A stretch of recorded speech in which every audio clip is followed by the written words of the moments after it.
शुक्रवार राज्य में आरंभ होईछि मैट्रिक परीक्षा। जाजपुर जिलार 146 केन्द्र रे एही परीक्षा संपूर्ण होईछि। जिलार 24,000 परीक्षार्थी प्रथम दिन में मातृभाषा रे परीक्षा दैछन्ति। सकाळ 9टारू एही परीक्षा आरंभ होई पूर्वाह्न 11:30 पर्यंत चलीथिला।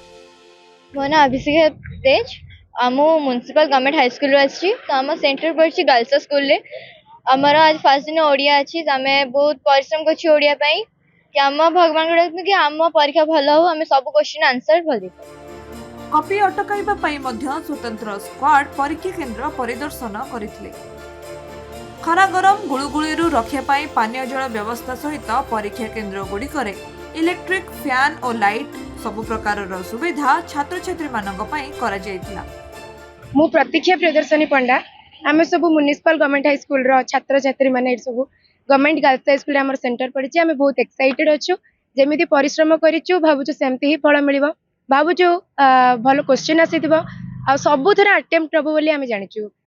जाजपुर कृष्णचंद्र नायक रिपोर्ट खबर ओडिशा।